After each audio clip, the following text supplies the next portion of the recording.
Olá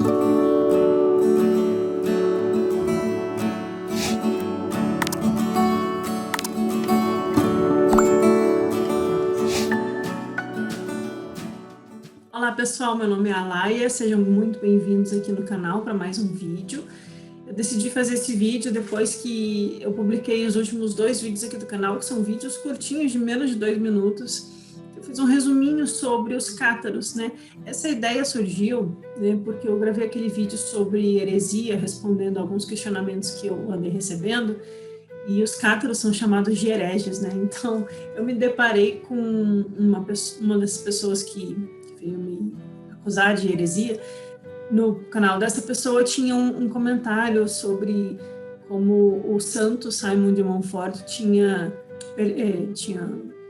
vencido os heréticos cátaros, né? E eu fiquei chocada, né? Como até hoje as pessoas acham louvável um ser humano, em nome de Deus, cometer assassinatos, né? Chacinar uma cidade inteira, matar mulheres e crianças na base da espada e da fogueira, né? E achar que isso é muito cristão, muito louvável, né? Santo Simon de Montfort.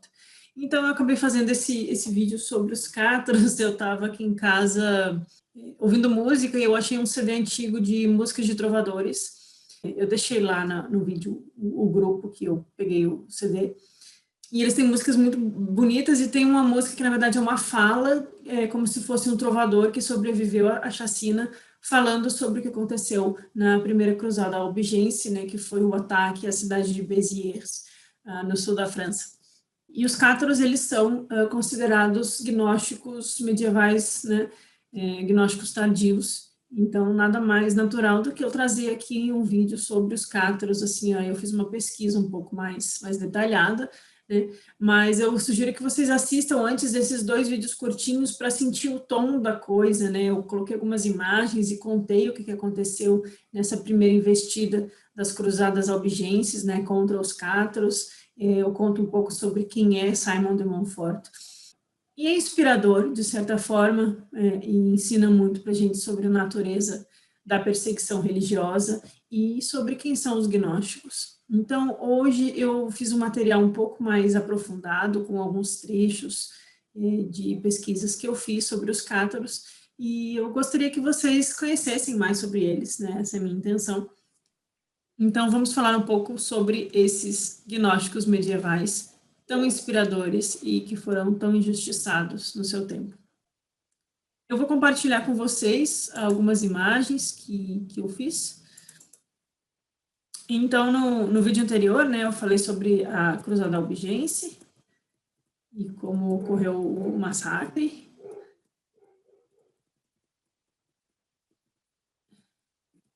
Então, eu terminei o vídeo anterior, né, com essa provocação de que há um futuro para os cátaros, né? Os cátaros, eles acreditavam no Renascimento, né? Já vou adiantando aqui um pouco do conteúdo, e eles morreram na investida das cruzadas contra eles. Foram 30 anos de perseguição. Uma curiosidade aqui, que eu já adianto: a Inquisição, a chamada Santa Inquisição, ela foi inventada ou fundada tendo por base a perseguição contra os cátaros. Então, a Inquisição, ela começa em Toulouse, né, oficializada pelo Papa. Ela começa na cidade de Toulouse, no sul da França, logo após o fim das cruzadas contra os cátaros e albigenses, né? Ela foi uma forma de tentar encontrar aqueles que fugiram, os que sobreviveram, os que tinham sinais de heresia, né? Então, a Inquisição, ela começa ali no século XIII, e na cidade de Toulouse, por causa dos cátaros, que são vítimas, na verdade, de um fundamentalismo religioso nada cristão. Cristo, ou Jesus, certamente não aprovaria as ações sangrentas que foram feitas contra outros seres humanos. Então, eu pergunto, né, vocês querem saber um pouco mais sobre os cátaros? E aqui a gente tem já um exemplo, lá na França tem essas resquícios de cruzes cátaras, e essas cruzes sempre carregam essa cruz que foi usada pelos templários. Então, alguém me pergunta, mas os templários e São Bernardo de Clairvaux, dos cistercienses, né, eles Ele é o fundador dos cistercenses, e os cistercenses eram um grupo monástico irmão aos templários. E engana-se quem acha que, vou dar uma polêmica aqui já daqui a pouco, engana-se quem acha que os templários eram um grupo militar, né? Os templários, tanto que a gente encontra, acho que em Raimundo Lúlio tem um texto simbólico sobre o que significa cada tipo de arma, né? O que é a espada da sabedoria, o que é a adaga da compaixão, o que é o escudo que protege o templário, né? Tem aquela imagem de dois andando num único cavalo, né? O símbolo dos templários, o que isso significa, essa questão da pobreza, da simplicidade, e ao mesmo tempo eles não eram pobres, né? A gente sabe disso, que os templários, junto com Hugo de Payens, Geoffrey de Saint-Omer e Conde de Champagne, e todos esses eram condes, eram pessoas que tinham posses, que tinham condições, né? Mas os templários, eles não eram militares, eles não estavam protegendo o caminho para o Oriente, eles não estavam matando muçulmanos, pelo contrário, os templários se tornaram amigos dos muçulmanos, dos sufis. E eles resgatam, de certa forma, uma gnose ismaelita, uma gnose sufi. Mas isso é capítulo para um outro vídeo. E os templários usavam, né, aquela cruz vermelha, que também era a mesma cruz que os cátaros usavam em suas cruzes de pedra, nos seus templos. Um dado curioso. Mas vamos falar um pouco mais sobre eles, né? O nome cátaro vem do grego katars, que significa puro, né? Aqui nessa cruz a gente tem aí uma estrela, né? E aí está escrito os cátaros, os irmãos da pureza, os mártires, alguma coisa assim que está escrito, os mártires cristãos. Eles eram chamados popularmente como homem bom. O cátaro era um bom homem ou boa mulher, porque os cátaros eles aceitavam mulheres no sentido delas poderem ser ordenadas e poderem ministrar ensinamentos, né? Eles eram bastante modernos nesse sentido. E eles eram chamados de homens bons e puros justamente pelas práticas que eles promoviam, o que mostra o quão foi horrorosa a perseguição contra eles. Os cátaros, eles se dividiam em 2 graus, na verdade eram 3, mas os que realmente participavam dos ensinamentos eram 2 graus. Os que só professavam a fé, os crentes ou os que acreditam, né, os believers, e os perfeitos. Antes do grau dos que acreditam, a gente tinha o grau dos simpatizantes, que era basicamente a população que convivia com os cátaros, participavam às vezes das festividades, eram os amigos, a população simpatizante deles. E aí tinham aqueles que ouviam o ensinamento, né, os que acreditavam, e os perfeitos eram aqueles que tomavam os votos, tinham votos rígidos e uma vida de estrita observância, né, de uma prática espiritual. Me lembra muito as condições dos essênios lá em Qumran, que também os essênios tinham votos, né, aos que viviam na comunidade, mas também havia a cidade em volta, que ajudava na subsistência da comunidade, né? Então, alguns tinham família, trabalhavam, aravam a terra, mas os essênios que realmente participavam da comunidade recebiam ensinamento, tinha a questão da partilha do pão na Santa Ceia essênia, esses não casavam, tinham votos de castidade, tinham algumas questões alimentares. Então, assim como os essênios, os cátaros também se dividiam em 3 graus, sendo que o terceiro é mais assim a simpatia da população que convivia com eles, os que ouviam ensinamentos e os que realmente buscavam esse caminho de pureza e de perfeição. Eles usavam esse título de os perfeitos, né? A gente tem que tomar cuidado com o uso dessa palavra, entendendo que é um título, né? Não quer dizer que eles eram perfeitos, assim, no sentido ruim, assim, ai, perfeitinho. Não, na verdade, eles estavam em busca dessa perfeição, né, dessa vida reta, dessa vida voltada para o caminho da luz.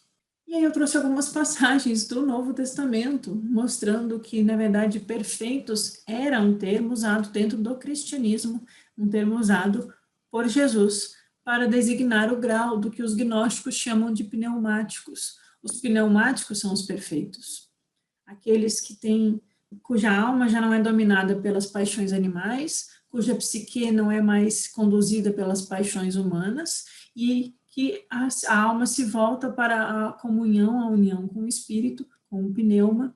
Então, os pneumáticos são os setianos, os filhos de Sete, ou os perfeitos, os da raça inabalável dos perfeitos. Isso é uma terminologia técnica dentro do gnosticismo. Não se trata de um adjetivo, né? Isso que eu quero dizer. Não é assim, ela é perfeitinha.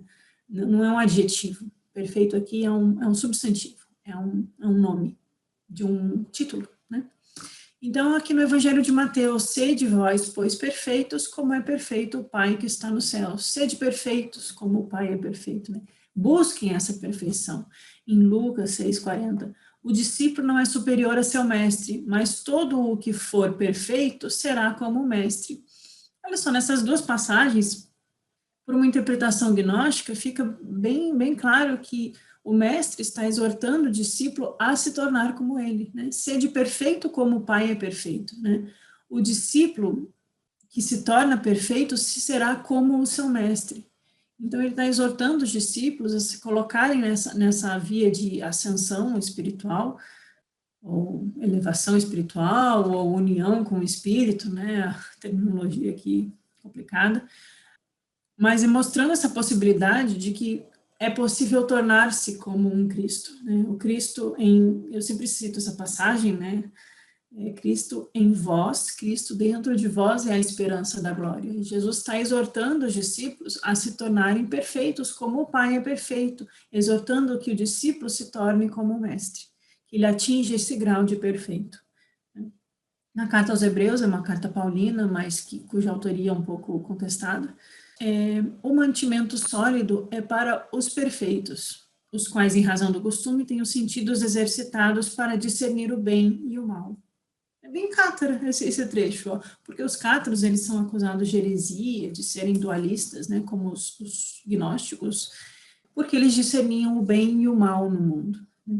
Eles buscavam evitar o mal e buscavam fazer o bem, eles buscavam esse caminho de pureza. Então, diz aqui o autor da carta aos Hebreus, né, o mantimento sólido é para os perfeitos. E aí eu lembro que a oração do Pai Nosso professada pelos cátaros, quando falamos do pão nosso de cada dia, dai-nos hoje, os cátaros traduziam isso, o pão nosso de cada dia, como o alimento espiritual insubstancial, né? Aquilo que alimenta a alma, a luz que resplandece na alma. Esse é o alimento espiritual. Então, esse mantimento espiritual é para os perfeitos. E esses sabem discernir entre o bem e o mal. Isso tudo tem muito a ver com os cátaros, né? Esse título que os cátaros se dão no seu rito de iniciação é justamente se referindo a esse ensinamento cristão. Essa busca de nós nos tornarmos como Cristo e atingirmos esse grau de perfeição e sermos os verdadeiros gnósticos pneumáticos, né? Também nas cartas paulinas em Coríntios 2:6, falamos de sabedoria entre os perfeitos. Ao povo nós falamos em parábolas, aos discípulos é dado conhecer os mistérios do reino dos céus. E aí Paulo diz depois, uma geração depois, e é de sabedoria, é de gnoses, que nós falamos entre os perfeitos, entre aqueles que são merecedores do ensinamento, do alimento espiritual mais profundo. Em Mateus, disse-lhe Jesus, se queres ser perfeito, vá, vende tudo o que tem e dá aos pobres, e terás um tesouro no céu, e vem e segue-me. Então aqui a gente tem a questão do, se você quer ser perfeito, novamente, não é o sentido de adjetivo, não é de ser perfeitinho. Ser perfeito é ser esse membro da congregação dos filhos da luz, né? Como diziam os essênios, os filhos da luz. Se queres ser um de nós, se queres despertar o Cristo interior, então, busque os tesouros dos céus, busque aquilo que é eterno em ti, o reino de Deus que está em vós. E vende o que tem e dá aos pobres. E aí, novamente, isso tem tudo a ver com os cátaros, porque os cátaros, eles exortavam esse tipo de vida simples, essa vida que não busca os tesouros na terra, né, que não se envolve com política. Os cátaros, eles buscavam essa vida de perfeição espiritual. A exemplo de outros que surgiram dentro da própria Igreja Católica e tiveram dificuldades por causa disso, mas surgiram. Depois a gente fala sobre eles, mas, por exemplo, São Francisco de Assis, há alguns que também buscavam essa simplicidade verdadeiramente cristã, essa prática real do que o Evangelho diz, essa prática de busca de comunhão, de se aproximar do Mestre Jesus e de comunhão com o Cristo interior. E isso só pode ser feito a partir de uma perspectiva de renúncia ao mundo, como Jesus coloca em Pisofia, e uma perspectiva da busca de uma purificação espiritual, não no sentido de simplesmente rejeitar o mundo, mas também de buscar aquilo que é eterno e que é luminoso dentro de nós, né? A purificação é sempre nas escolas de mistérios, nas práticas do yoga budista, por exemplo, a purificação é sempre a primeira etapa no caminho. Sem virtude, sem purificação, não existe prática espiritual que leve a bons resultados, né? É preciso dar os primeiros passos na senda primeiro. Então, eu trouxe para concluir aqui esse exemplo sobre as passagens sobre os perfeitos, né, deixando claro que é um título de um grau iniciático. No meu livro, na Gnose de João, eu traduzi o Apócrifo de João, e tem esses dois trechos do Evangelho ao Apócrifo de João, que Jesus está dialogando com João, e João é muito importante para os cátaros, então a gente está tudo aqui coerente, né? E Jesus está falando com João, ele diz assim: vim te ensinar sobre o que é, o que foi e o que será. Passado, presente e futuro, de modo que possas compreender sobre as coisas que são visíveis e invisíveis, ou seja, os dois graus de conhecimento da realidade, o mundo sensível e o mundo noético, né? E te ensinarei, diz Jesus a João, sobre a inabalável raça do homem perfeito. E depois ele acrescenta, né? Os inabaláveis receberam o espírito da vida, que lhes dá o poder e os leva à salvação. Isso tem tudo a ver depois com o que a gente vai ver sobre a iniciação cátara. Os inabaláveis recebem o espírito da vida. Na verdade, eles manifestam aquilo que está dentro deles mesmos. Tem outra passagem no Evangelho de Tomé que ele fala: manifesta o que está dentro de vós, e isso será a sua luz, né? Esse recebimento do Espírito da vida que dá o poder e leva à salvação. Eles se tornarão perfeitos e dignos de grandeza, serão purificados de todo o mal e de todas as angústias da iniquidade, pois eles não anseiam por nada além do incorruptível. Então, novamente aqui, eles não anseiam por tesouros na terra, eles não anseiam por nada que é do mundo, eles anseiam por aquilo que é eterno e incorruptível e inabalável, que é esse também, essa comunhão com o Espírito. Depois, no final do Apócrifo de João, Jesus vai falar: agora vai e encontra aqueles que são da raça do homem perfeito e ensina para eles o que eu te ensinei. Então, ele realmente está falando de um grupo, o grupo dos eleitos, o grupo dos gnósticos, no sentido do aqueles que despertaram para o Espírito, esses poderão encontrar a salvação. Isso tem muita relação com o que a gente vê nos cátaros. Essa simplicidade, essa renúncia ao mundo, essa busca de pureza, de purificação, e a questão do batismo cátaro ser simbolizado por esse recebimento do Espírito da vida que dá um poder que leva à salvação. Então, né, onde viviam os cátaros? Os cátaros viviam na região do Languedoc, essa parte em vermelho aí no sul da França, e eles professavam um tipo de neomaniqueísmo. O cristianismo dos cátaros era derivado dos gnósticos. Eu acredito, inclusive, que é derivado por duas vias, depois a gente vai ver pela via dos maniqueus, mas vale comentar, é a opinião de alguns estudiosos, que eu concordo com ela, que após a morte de Jesus, alguns discípulos se reúnem e, junto com José de Arimateia, alguns deles vão para o Egito, né, reforçam comunidades gnósticas no Egito, né, tanto que depois o Egito vai ser um centro forte de gnosticismo, né, é lá que estão descobertos os textos de Nag Hammadi, e depois eles seguem para o sul da França, né, e daí a gente tem a história do caminho de Santiago, né, na Espanha, a gente tem as histórias sobre Maria Madalena na França, e José de Arimateia na Bretanha, né. Então, se os gnósticos, estou chamando aqui de gnósticos, os discípulos diretos de Jesus, eles trouxeram textos, evangelhos, manuscritos e ensinamentos que eles continuaram a professar depois na França, nessa região do sul ficou fortalecida, ainda que depois tentando ser suprimida pela Igreja Romana, ficou na cultura um pouco da cultura de devoção a Maria Madalena, a questão do Santo Grau. Então, os cátaros ali no sul da França, eles tinham resquícios dessa tradição que chegou com os discípulos, e eles também recebem o que vem dos maniqueus. O que eles afirmavam, os cátaros? Eles afirmavam a existência de um Deus supremo e incognoscível. E é sobre esse uno que fala diversos dos textos gnósticos, como o apócrifo de João, que eu citei agora há pouco. Fala sobre esse inefável, esse um sem segundo, que está além de ser chamado de Deus. Né? É mais do que um Deus, é um Deus desconhecido. Isso é um ensinamento gnóstico presente nos evangelhos apócrifos. E os cátaros também vão falar sobre um princípio mau, um princípio que rege a matéria. Alguém aí lembra de Aldabaoth, o demiurgo, que cria a partir de uma divisão, de uma ruptura com o divino, da criação de um limite que cria a multiplicidade, que passa a olhar para baixo, para o mundo da matéria, do psiquismo, e que, por ignorância, né, por desconhecimento, ele reforça o seu ego, né? Ele diz que não há nenhum Deus além dele, e há um Deus né, na verdade, que domina a mente, Adão, né? Ele coloca o esquecimento, o entorpecimento, ele incentiva os sentidos físicos, a parte sensual, sensória do ser humano.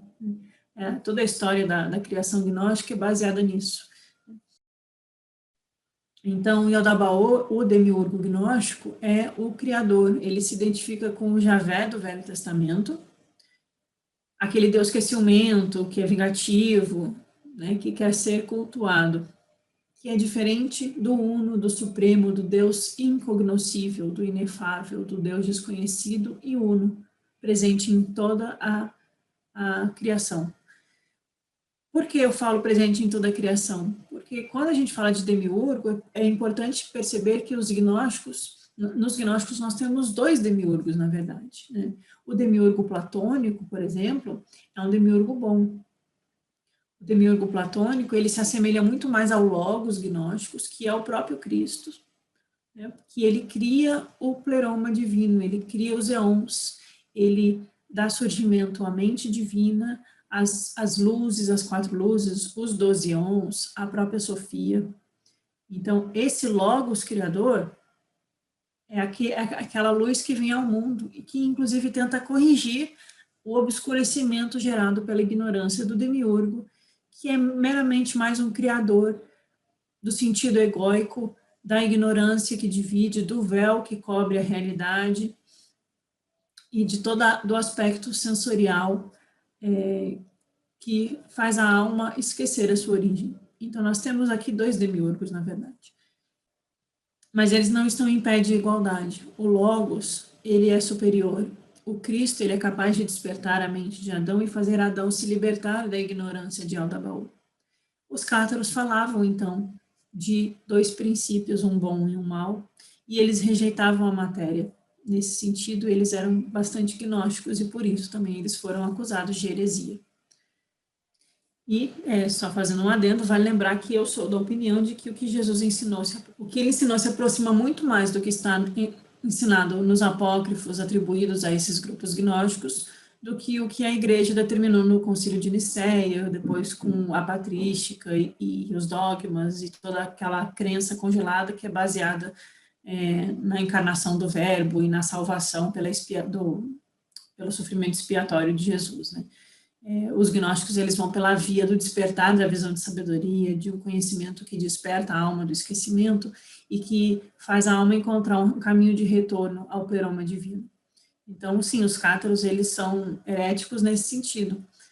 Eles se aproximam muito mais do cristianismo gnóstico.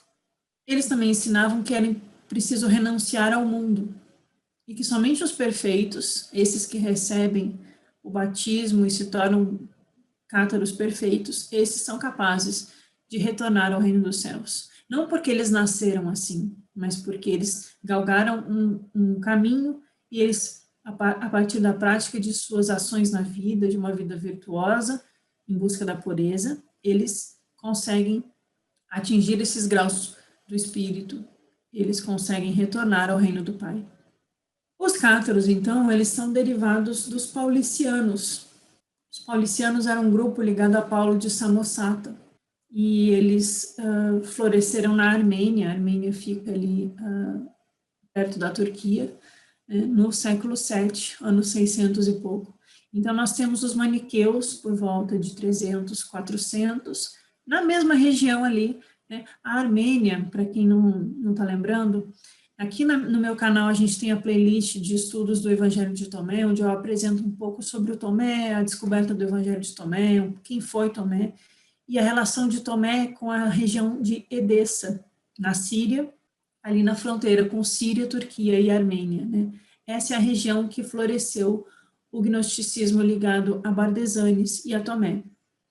E aí é também naquela região que surgem os paulicianos, e naquela região ali da Pérsia, né, Armênia, Pérsia, por ali, que fortalece o gnosticismo maniqueu, ligado à mãe. Então, a gente vê que algumas comunidades gnósticas vão se preservando ao longo dos séculos e que textos foram guardados e copiados. Então, dos maniqueus vêm os paulicianos, e os paulicianos, eles seguem em direção à Bulgária, e surgem os bogomilos no século X, ligado a Bogomil. Os bogomilos eram um grupo gnóstico, que professava ensinamentos gnósticos. Os paulicianos, eles rejeitavam os padres da igreja, eles rejeitavam a patrística, todos aqueles que acusavam os outros de serem heréticos e que só eles tinham a opinião correta sobre Jesus, a ortodoxia, né? Isso é bem contestável.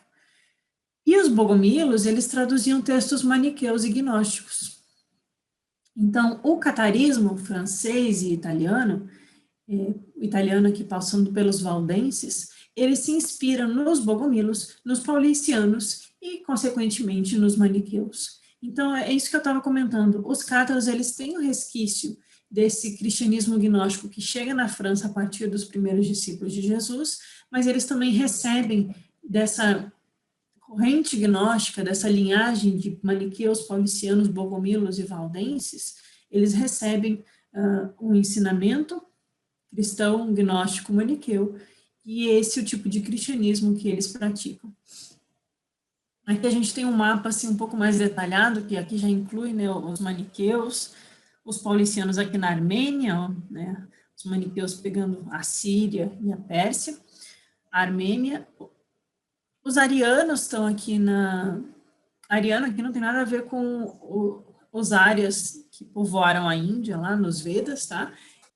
Os arianos, eles têm relação com arianismo, e o arianismo é uma heresia que considera que Jesus e Cristo são coisas distintas, assim como ensinavam os gnósticos. Cristo é um princípio metafísico, é a centelha divina presente em nós, e todos nós podemos despertar esse Cristo interior. Jesus, um homem divino, um grande mestre, que chegou ao grau de Cristo, né? Então, eles distinguem o homem de carne do Cristo como o Logos, o verbo divino, né? São coisas diferentes. Ário, acho que é Ário, fundador da heresia ariana, ele ensinava isso, né? Condenado por isso, e isso é uma ideia bastante gnóstica. Então, a gente tem aí no mapa os maniqueus, os paulicianos, os arianos, aí os bogomilos, na Bulgária, os valdenses na Itália, e ali na Espanha, na França, os cátaros e os albigenses. É só chamando a atenção que o rito celta cristão também divergia do rito católico romano, e também houve perseguições e problemas lá nas Ilhas Britânicas por causa do cristianismo diferente que eles professavam. Os bogomilos, eles rejeitavam a Igreja Ortodoxa, eles consideravam a Igreja Ortodoxa falsa, e ensinando um cristianismo falso, e eles se apoiavam, portanto, no cristianismo gnóstico, vindo dos maniqueus. Os bogomilos rejeitavam o Velho Testamento e diziam que o Novo Testamento devia ser lido no sentido alegórico, ou seja, eles rejeitavam, assim como os gnósticos, o Jeová do Velho Testamento, e eles percebiam o sentido filosófico e alegórico do Novo Testamento, né? O Evangelho de João, ele é extremamente filosófico, a gente encontra paralelos com o Filon de Alexandria, né, com o platonismo, com as tradições da filosofia grega. Então, faz sentido, assim como os gnósticos trabalhavam com o mito, o mitológico, o simbólico, o alegórico, para falar dos estados da alma e da psique também, e do macrocosmo, né, porque eles falam de cosmogonia, né, a criação do cosmos, e de todo o plano divino, mas que tudo isso também deve ser entendido de uma forma alegórica. Os bogomilos também tinham essa opinião. Os bogomilos não criaram igrejas, e eles eram peregrinos que levavam uma vida ascética. E as ideias de Mani aparecem entre eles. E é isso que vai chegar nos cátaros.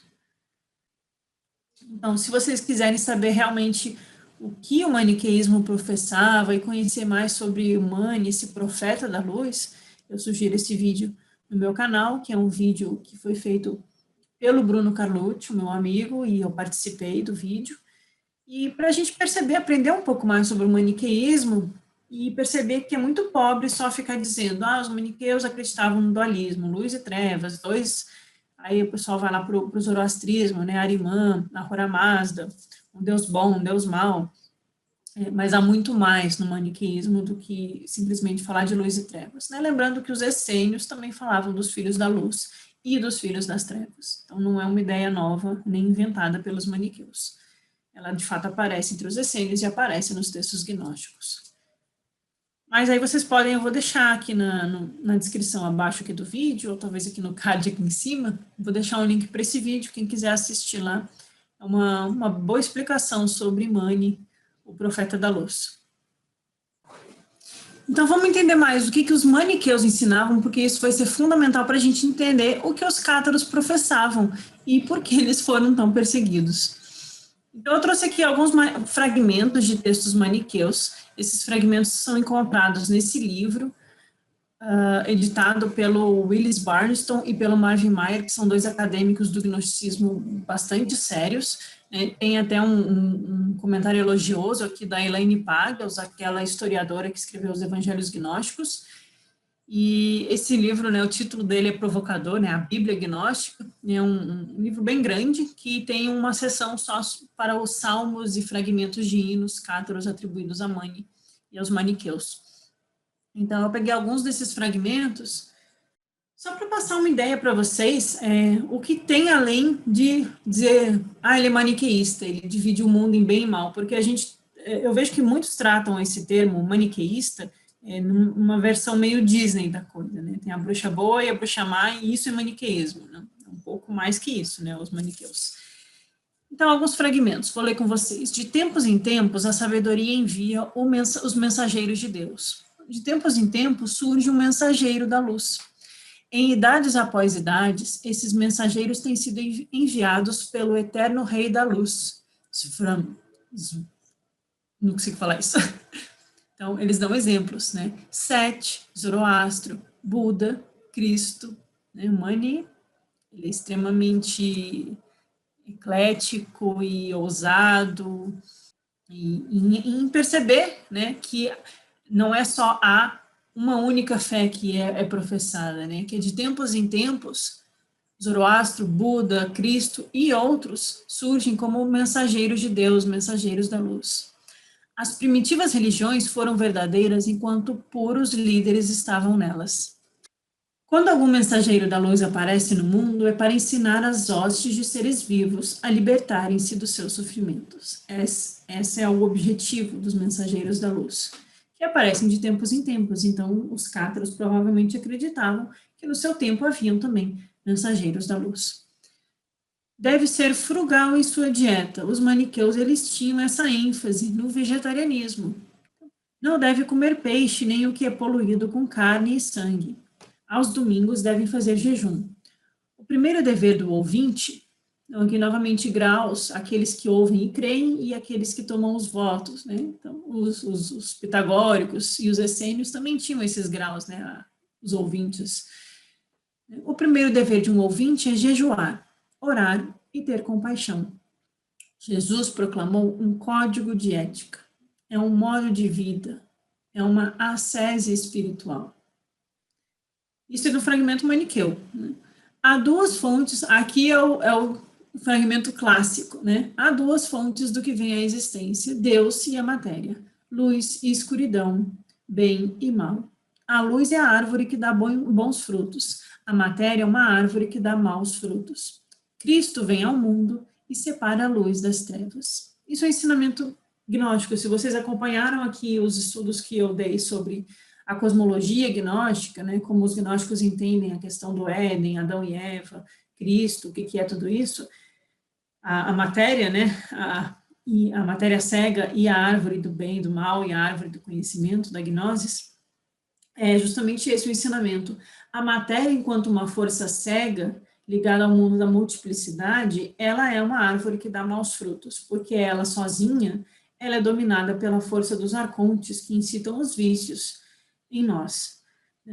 Mas Cristo vem ao mundo, então a luz, ela está na matéria, ela vem ao mundo e ela desperta a mente que está dormente, ela desperta aqueles que dormem, os que estão embriagados, os que precisam levantar do sono profundo. Essa é a linguagem de Jesus.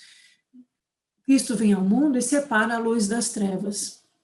E quando a gente consegue separar a luz das trevas, a matéria já não nos domina, a nossa natureza animal, como diria Platão, não conduz mais a carruagem e apenas a mente racional ou a mente pneumática espiritual, que está despertada pela luz do Cristo, pois comeu da árvore do conhecimento. No mito gnóstico, inclusive, é dito que Yaldabaoth, quando é gerado por Sofia, um dos problemas que ele gera, né, e isso é simbólico, é que ele mescla luz com trevas, de modo que a luz não é mais clara e as trevas confundem. Né? Então, Cristo é aquele que é capaz de dar para a mente viveca, dar o discernimento, a luz do discernimento, que separa a luz das trevas. Outro trecho maniqueu. Ó homem de Deus, você está sendo chamado, não deixe de ouvir. Você poderá ser vestido com a veste de glória.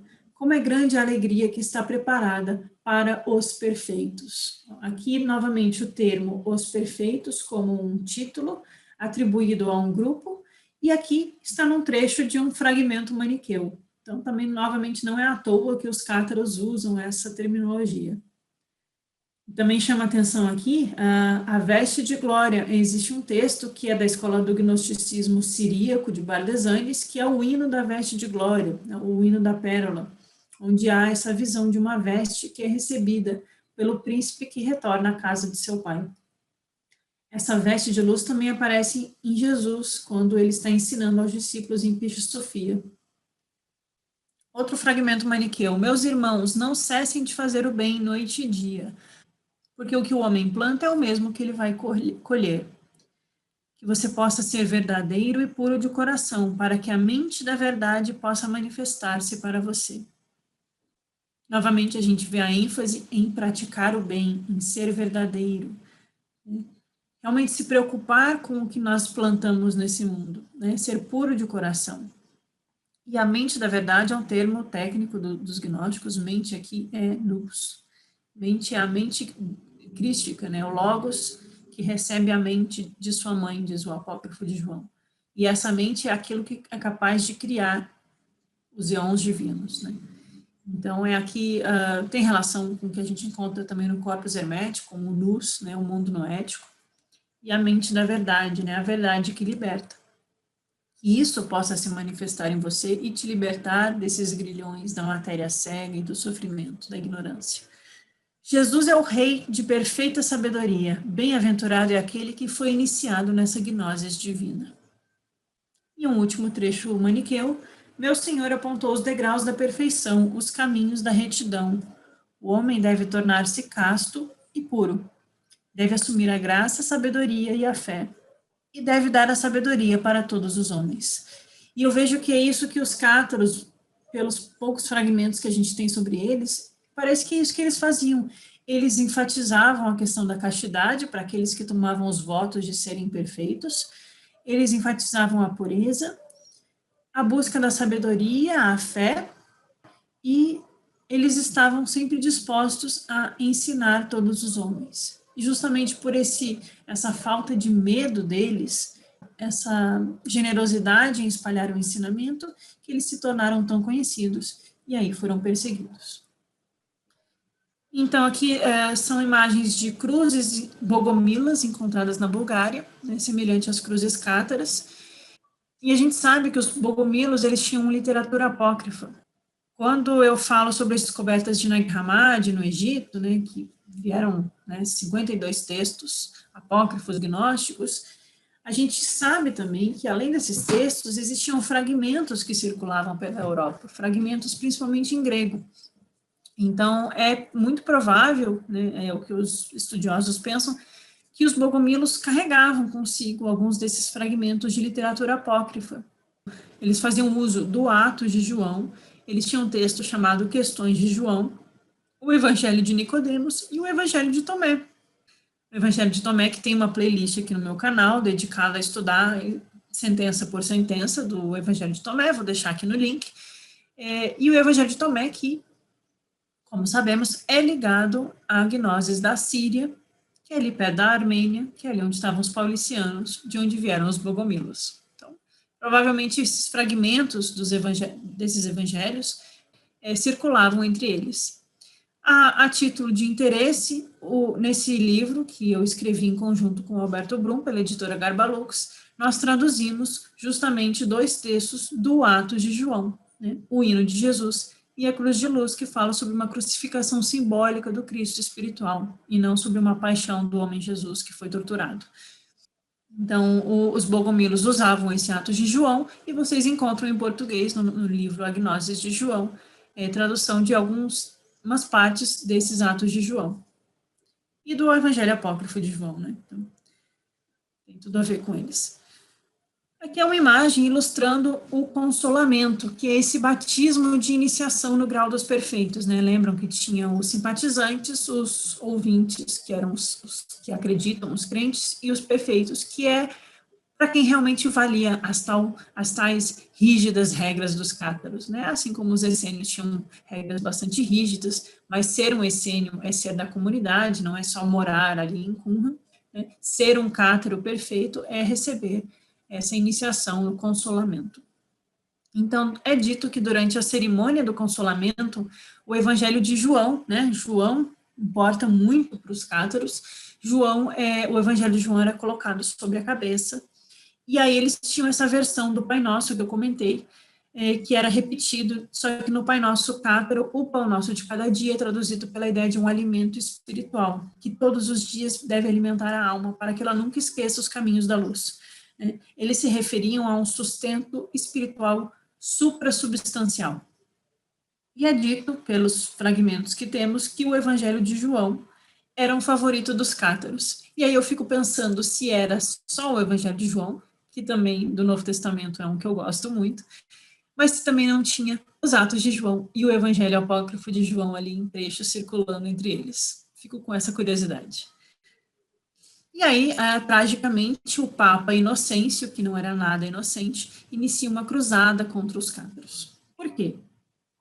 Além dessa questão doutrinária, né, por eles professarem um cristianismo gnóstico, tinha muita política envolvida, né? Não sejamos ingênuos. O que acontece? Os cátaros, eles tinham essas regras de vida muito baseadas no fazer o bem, ser puro.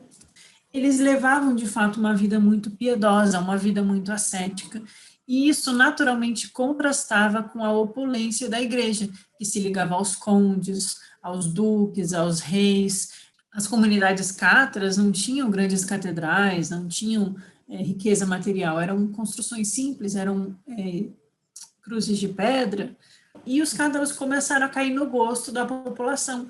Eles se tornaram amigos da população, eles mostravam um exemplo de vida, eles acolhiam as mulheres como iguais. Então, a mulher, ela ia na igreja e ela não podia abrir a boca, ela não podia estudar, ela não podia ter nenhum cargo, né? Ela tinha que ficar submissa e quietinha, porque dela era a culpa de todo o pecado original. E aí, essa mesma mulher ia numa comunidade cátara, ouvia um ensinamento dado por um perfeito, e ela era acolhida com amizade, ela podia ser recebida, ela podia receber o consolamento, ela podia se tornar uma cátara, uma perfeita. Mas não só a questão das mulheres, né? Os cátaros, por esse exemplo de vida que eles levavam, que eles procuravam colocar o cristianismo do evangelho na prática mesmo de vida deles, a população percebia. A população percebia que enquanto os cátaros dividiam o pão, os bispos tomavam vinho, engordavam, enquanto a população passava fome. Então, isso gerou uma questão política, né? A igreja ela começa a perder os fiéis para os cátaros.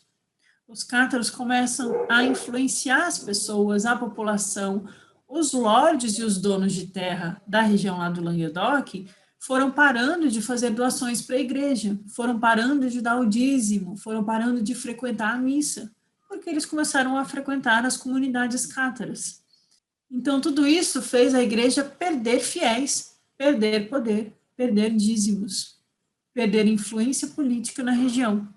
Os cátaros rejeitavam a igreja ortodoxa e eles ensinavam que as pessoas não devem obedecer a autoridades religiosas, que a única autoridade é Cristo, que a única autoridade é o princípio divino presente em todos nós e que o importante é como nós conduzimos a nossa vida com virtude e com pureza. Então, isso contrastava muito com uma sociedade que era centrada na figura do padre, do bispo, do papa e do rei. A comunidade cátara acabava sendo um problema político para quem está em busca de poder mundano, poder temporal. Os cátaros rejeitavam os sacramentos da igreja e rejeitavam o Velho Testamento, como gnósticos que eram. E eles ensinavam, olha só que terrível, eles ensinavam que não basta você aceitar o sofrimento expiatório de Jesus, não basta você aceitar que Jesus morreu na cruz para nos salvar e você só precisa receber o batismo, se confessar, pagar um dízimo, fazer suas obrigações, né? Eles ensinavam que a salvação é responsabilidade de cada um e, portanto, as suas ações contam. E, portanto, não adianta beijar a mão do bispo e pagar o dízimo. E nem simplesmente acreditar num credo ou num sacramento. Você precisa pôr em prática o ensinamento. Os cátaros achavam que a igreja infligia sofrimento desnecessário aos seus seguidores, né? A igreja era muito punitiva, né? Os castigos dos infernos, a cobrança em cima da população. E os cátaros também criticavam a hipocrisia dos padres.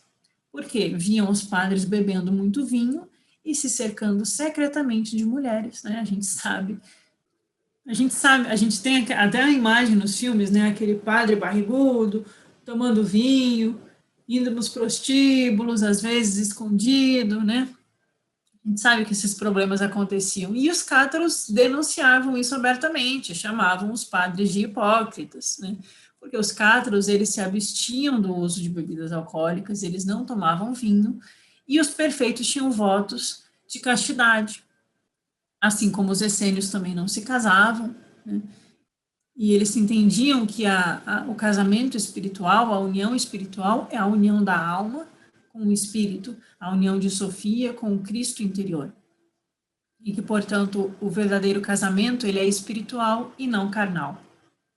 Portanto, por serem tão francos, puros, abertos e virtuosos, aquele que faz muito bem acaba denunciando sem querer ou explicitando aquele que não está fazendo as coisas direito. E aí a igreja não gostou.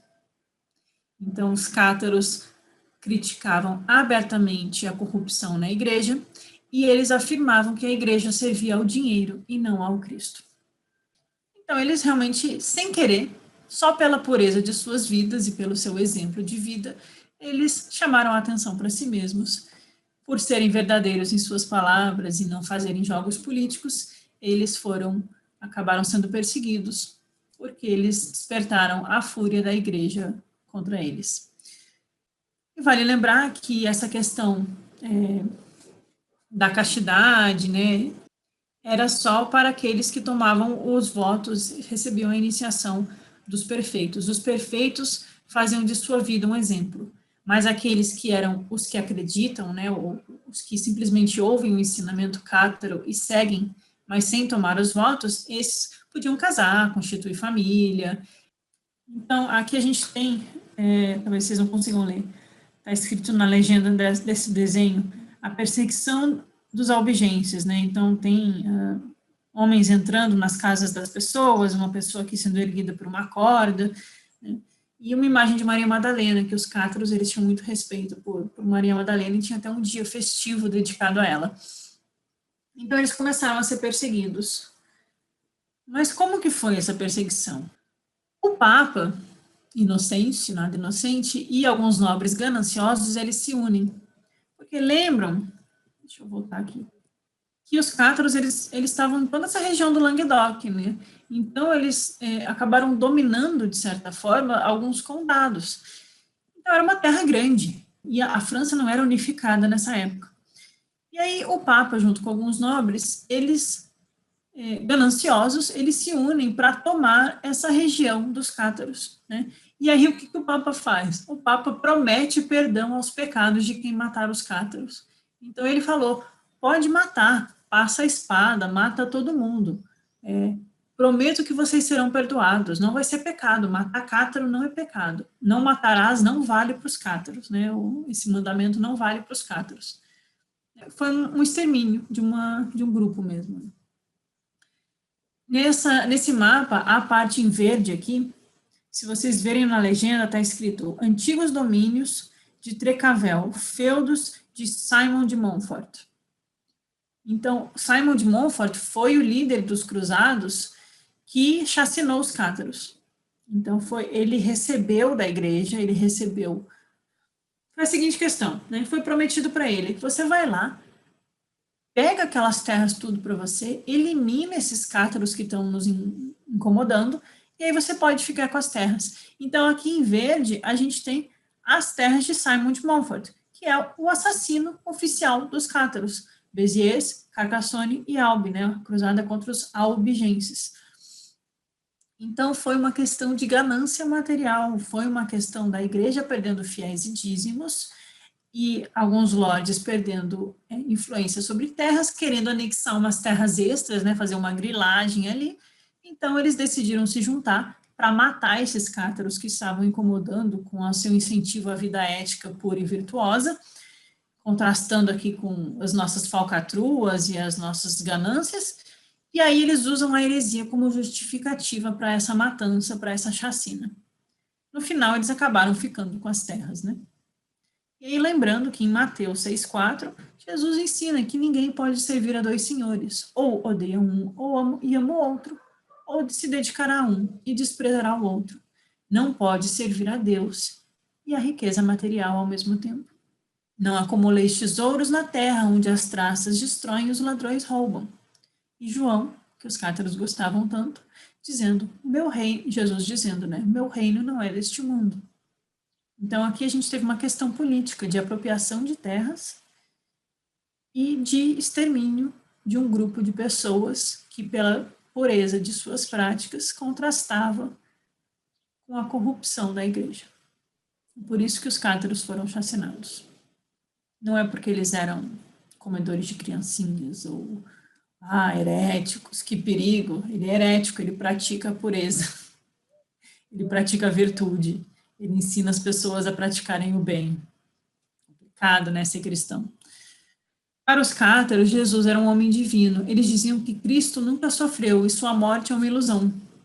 Então, eles questionam a versão oficial da paixão de Cristo, e eles diziam que Cristo nunca morreu, porque o princípio divino não pode morrer, um princípio divino não é assassinado. Né? Eles diziam que a morte de Cristo é uma ilusão. Por quê? Porque no Atos de João, usado pelos bogomilos e muito provavelmente pelos cátaros, existe o texto aqui, ó, a cruz de luz, onde se fala de Cristo como a ascensão espiritual, a cruz que vence os limites da matéria. O Cristo interior que desperta no ser humano, cuja mente acordou e não está mais dominado pela ignorância do demiurgo. Então, essa é a grande heresia dos cátaros. Ensinar um caminho gnóstico, um caminho voltado ao caminho da luz. Mais uns trechos aqui de Salmos Maniqueus, né, tirado daquele livro. O Senhor Jesus nos mandou o Espírito da verdade. Ele veio e nos separou do erro do mundo e trouxe um espelho. Olhamos e vimos nele o universo.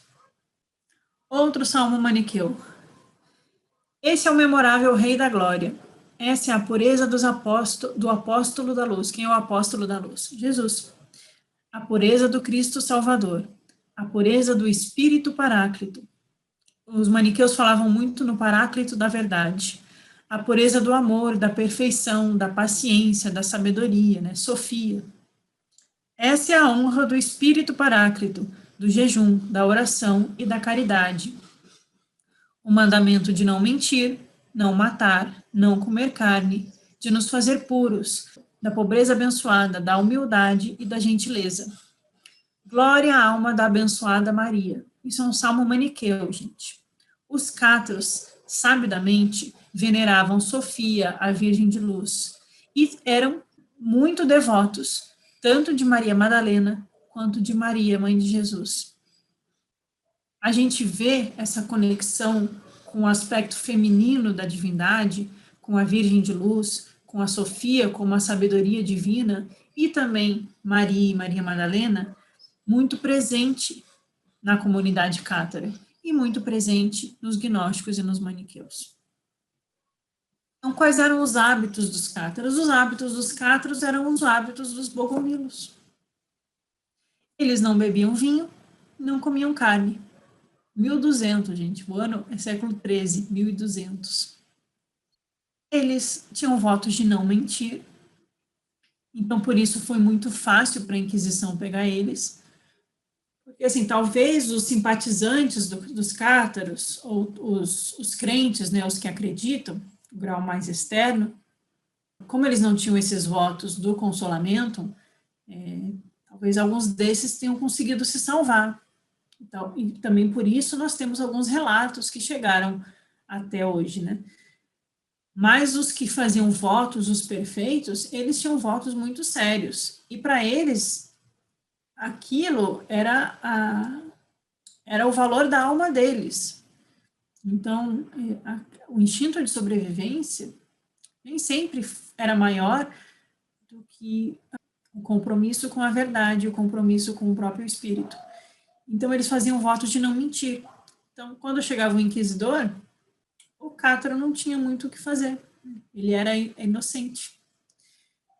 Os cátaros estudavam textos gnósticos, como eu mencionei, e eles aceitavam a morte. E aí que a oposição, né, o catolicismo, para difamar eles como heréticos terríveis, falam que eles faziam suicídio, que eles matavam criancinhas, né? Não é isso.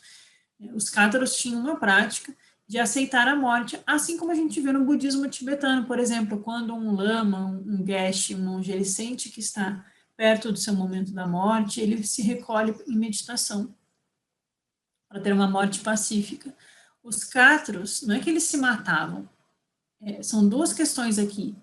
Quando eles estavam muito velhos e muito doentes, por acreditarem no renascimento, né, eles eram reencarnacionistas de certa forma, inclusive tem um livro muito interessante chamado Os Cátaros e a Reencarnação, que eu recomendo a leitura. Eles não tinham esse apego à vida, né? Eles aceitavam que a morte chegou e eles iriam para uma outra vida. Então, eles muitas vezes entregavam as pontas. Eles, quando estavam muito doentes e não tinha mais, naquela época, ou na visão deles, possibilidade de recuperação, eles aceitavam a morte. Então, eles paravam de se alimentar, eles faziam um jejum, bebiam só água, e a morte chegava. Esse era o suicídio cátaro. Mas também foram chamados, né, de praticarem suicídio, por quê? Porque eles não mentiam, eles se recusavam a abandonar a fé deles para beijar a mão do bispo, né? Então, quando os cruzados, os perseguidores, os inquisidores chegavam neles, existem esses relatos de que os cátaros se entregaram para a fogueira, porque eles se recusaram a abandonar a fé deles. Mas não é porque eles queriam morrer, é porque para eles, a fé deles, a prática virtuosa deles era mais importante do que salvar o corpo material. Então, eles morreram tragicamente na fogueira. Muitos cátaros foram queimados na fogueira pela Santa Inquisição. A gente vê essa associação dos cátaros com a cruz dos templários, né, e com a questão das cruzadas, essas imagens de castelos, existem indícios de que havia uma tradição do grau, do Santo Grau, relacionada aos cátaros, então tem toda essa imagem medieval, né. E os salmos maniqueus, eles têm passagens muito bonitas, que usam um pouco dessa linguagem, né, que eu acho que se assemelha um pouco ao que os cátaros ensinavam, né? Então eu trouxe mais passagens dos salmos maniqueus para ilustrar para vocês, né. Os salmos dizem: abandonarei o mundo, o campo dos inimigos, através da armadura do Paráclito irei vencê-los. A armadura do Paráclito da verdade, eu vou abandonar o mundo e vou vencer esses inimigos. Destruirei o engano dos arcontes e brilharei na lembrança do Paráclito. Arcontes é aqueles que incentivam o vício, o mal, são as forças demiúrgicas dentro de nós, né? Ó mente que vence a matéria, né? Aqui o dualismo, né, do Cátaro, que vence a matéria, que rejeita a matéria, né? Ó mente que vence a matéria, difunda misericórdia em meu espírito, irei refugiar-me em tua congregação, receberei todos os presentes que me prometestes, que são a vitória do teu reino eterno. Então é isso que os cátaros buscavam, eles não buscavam o reino deste mundo, eles buscavam o reino que não é deste mundo. Qual foi o grande pecado deles, né? O que eles cometeram de tão terrível para serem chacinados a sangue frio, né? Eliminados, dizimados? Foi um massacre o que fizeram com eles.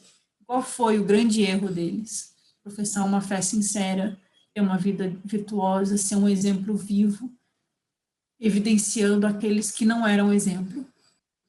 Os cátaros realmente eles buscavam levar uma vida de pureza, eles tinham grande devoção ao Deus desconhecido, eles respeitavam as mulheres e o aspecto feminino da sabedoria divina, eles eram devotos de Maria, de João, de Maria Madalena, eles eram vegetarianos, né? Alguns comiam peixe, os outros tinham autorização para, só os que tomavam votos, né, eles evitavam comer carne, mas eles não mentiam.